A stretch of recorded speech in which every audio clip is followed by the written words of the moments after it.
All right, guys, this is a set that we use off the horns, and we run a lot of things off horns because most programs do at the next level. So we want you to kind of get accustomed to doing that. Um, we call this horns opt. Stevie Ray got this to us, Coach Ray. So horns opt, OPT, short for option. Um, so it's basically the same horn set. Now we're coming off of this screen. He's going to come out and set that screen. He's coming off like we normally would, looking for this shooter. But now what we're going to do is he's coming off. The shooter's going to kind of gravitate and then set this diagonal back screen for a post option dive. So when this guy's coming off, he could look for that dive.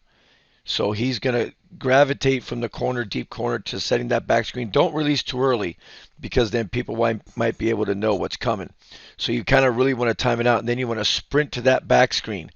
Now, when this guy comes off of the horn screen here, he'll kind of lean a little bit following that screen, and then he's going to set a screen here for the shooter on the back screen.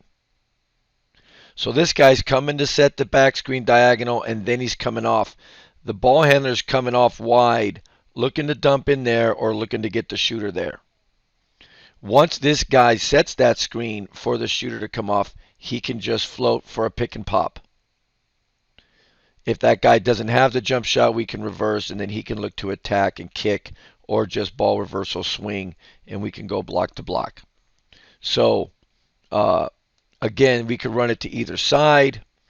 We have the ball handler here, we have a horns and a horns, and we have shooters. So if this guy comes off, he's going to go wide.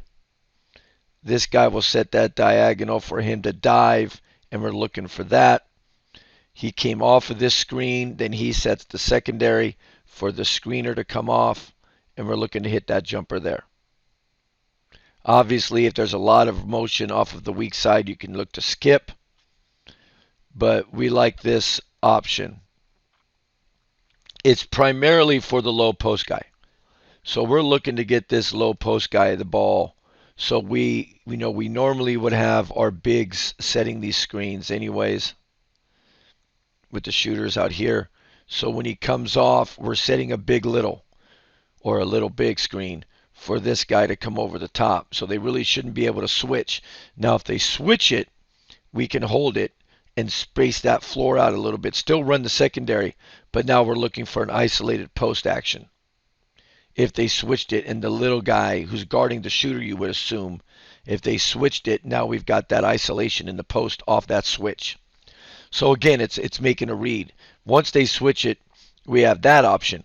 Now, what we could do if they do switch it is now we have a big, now on a little. So when the little comes off, if you kicked it to the little, we can pull it out and flatten everybody out even and look to beat them off the isolation if they switch it. The screen has to be legitimate. It has to be a solid screen to get them open on that. You could kick him on. You could hit it on a dive or a post. It could be he's open right away. You bounce it into him. You get the layup. Okay, the shooter could be open here, catch and shoot mid range. He could flare to the high side. Okay, after you set the screen, you pop in case they switched and trailed. Now you've got the kick there for a wide open shot or a drive, forcing him to help and then kicking it there. So a lot of options. Okay, and we call it opt. So horns opt. So we'll call horns. We'll call that out, and then a coach will yell opt, and then that's what we run. All right, good job.